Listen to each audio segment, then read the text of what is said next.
ពុកម៉ែបងប្អូនណាតែងតែប្រៀបធៀបតម្លៃរបស់ទឹកដោះគោនៅលើទីផ្សារ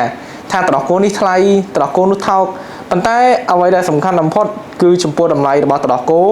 គឺស្កេលសិតតែត្រូវបានកំណត់ផលិតមកគឺចំណាយទៅលើវត្ថុធាតុដើមអស់ប្រមាណសង្វាក់នៅការផលិតកម្មគឺបែបម៉េចអញ្ចឹងហើយគឺតម្លៃរបស់ទឹកដោះគោនីមួយៗគឺសិតតែត្រូវបានកំណត់ទៅតាមគ្រឿងផ្សំដែលបាននាំចូលមក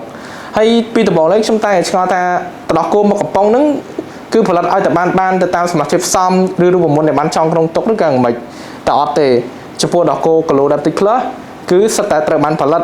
និងត្រូវបានការវេចខ្ចប់និងមានការត្រួតពិនិត្យជាច្រើនជុំបន្តទាំងបាននាំចេញដាក់លក់នៅលើទីផ្សារ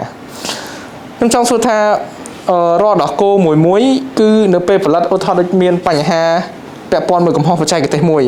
តើយើងនឹងត្រូវធ្វើយ៉ាងម៉េចចាបងតាក់ទងមួយនឹងកំហុសដែលយើងរកឃើញពីទឹកដោះគោស្តុកដែលយើងចេញទៅតាមទីផ្សារទី1គឺ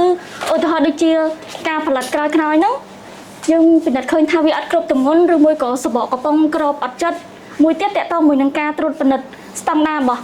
ទឹកដោះគោបើសិនជាវាអត់ឆ្លើយតបមួយនឹងស្តង់ដារផ្ទៃក្នុងរបស់ខាងក្រសួងតែក៏ខាងយើងអត់ចេញទៅតាមទីផ្សារដែរបងអូខេខ្ញុំយល់ត្រង់ហ្នឹងហើយខ្ញុំមានសំណួរមួយទៀតពាក់ព័ន្ធជាមួយនឹងឧទាហរណ៍ដូចយើង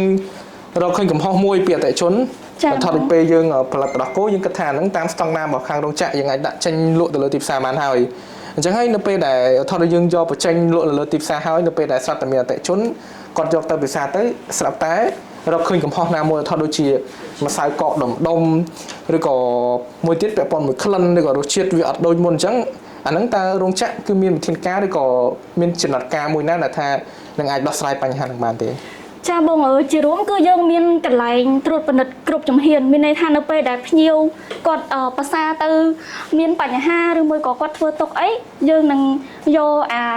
ស្តុកដែលគាត់កំពុងញ៉ាំហ្នឹងយកមកឲ្យខាងរោងចក្រគាត់តេស្តមើលថាអាហ្នឹងគឺជាស្តុកមួយណាដើម្បីយើងឆែកមើលដឹងអញ្ចឹងណាបងអញ្ចឹងមានន័យថារាល់ទឹកដោះគោដែលយើងផលិតមកស្តុកនីមួយឬក៏ឡូនីមួយគឺសិតតែត្រូវបានរក្សាសំណាក់ទុកត្រូវចាបងយើងត្រូវតែរក្សាសំណាក់ចាស់ហ្នឹងទុកដើម្បី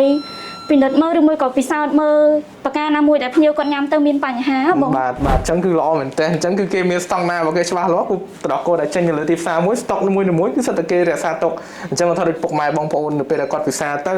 ស្រាប់តែមានរសជាតិដែលថាក្លិនវាអត់ល្អដូចអាស្តុកចាស់អីអញ្ចឹងអាហ្នឹងក៏ឲ្យអតិថិជនក៏ថតនៅបាតកំប៉ុងមកគឺយើងនឹងដឹងថាដោះគោនឹងស្តុកមួយណាហើយយើងនឹងស្រាវជ្រាវនឹងកែប្រែចាបងត្រឹមត្រូវបង